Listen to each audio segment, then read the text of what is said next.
Chris must have been about 16 years old, I think, and he came to me and Karen and said, I've made arrangements to take Nina to lunch in Santa Barbara, and we're going to go skydiving. And, his girlfriend was then about maybe 15, and we said, what? You're not going skydiving. And after he died, one of his friends had sent me some photographs, and I see a picture of him standing out in front of a skydiving business. So I called Kim and said, did you guys go skydiving? And she said, yes, we did.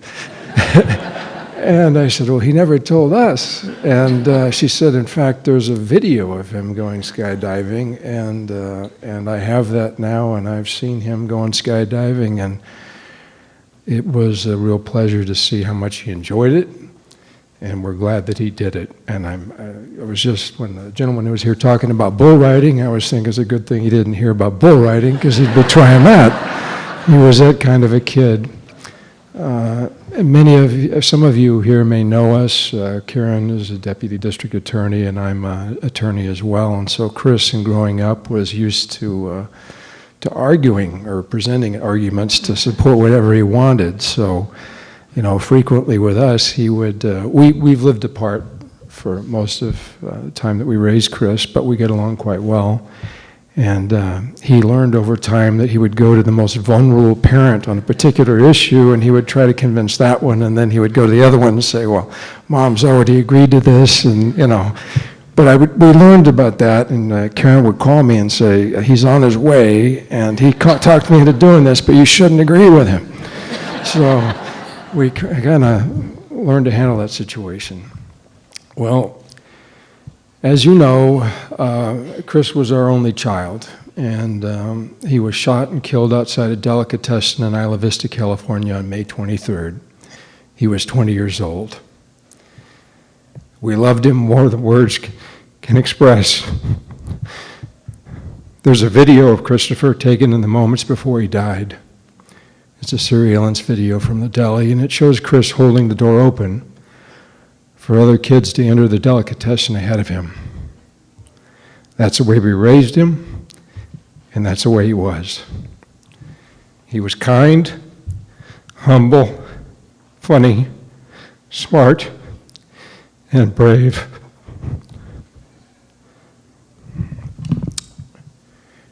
We never thought gun violence could affect our family. Even after all those little kids and teachers died at the Sandy Hook Elementary School in Newtown, Connecticut, we didn't think it could affect us. We didn't do anything. And now we wish we had.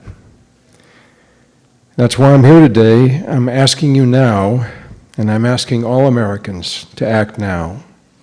Don't wait until it happens to your family. We all have to do our part in the gun violence crisis in our country. People ask, what can I do? Hold the politicians accountable. Make them do their jobs. Make them protect our children. Right now, today, somewhere in America, little kids are doing a lockdown drill in an elementary school. Because we've come to accept as normal that little kids can be shot and killed in their schools. And they know. The little kids know. That's messed up.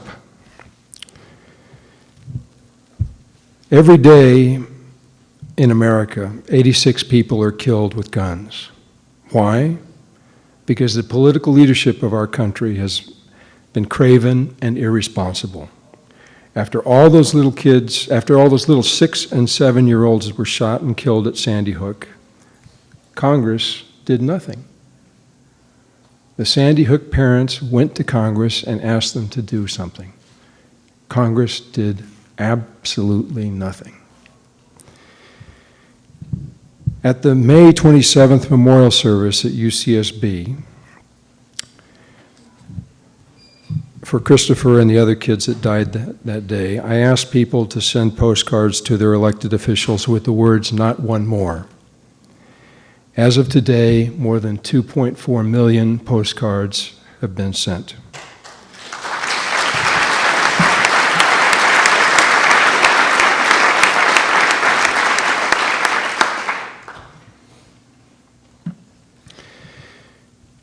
But we're not done. I'm asking all parents, grandparents, sisters, brothers, aunts, and uncles to join us in calling for not one more to be killed by senseless gun violence. This shouldn't be a partisan issue. I don't care if whether you're a Democrat, Republican, Independent, Tea Party, NRA, I don't care. If NRA members, you are parents too. You are grandparents. You are brothers and sisters. We should all do a better job of taking care of our kids. Now, I realize there's no one perfect solution to the gun violence problem in America, but there are simple, basic, common sense reforms that Congress can enact to put a serious dent in the gun violence problem, including background checks for all gun sales. That's why I've joined Every Town for Gun Safety's Gun Sense voter campaign to make gun violence a major voting issue in the next election. We've committed for the first time to bring 1 million voters to the polls on this issue. It's time to return common sense to Washington. You can help by going to gunsensevoter.org and taking the pledge to support common sense gun reforms to protect our children. I am going to share with you two things that are special to me. And one is a card. We got, as you can imagine, cards from just thousands of people, really, from all over the country and here locally. And this is one of my favorite cards, and it's from Greta. I have no words of comfort, not one more.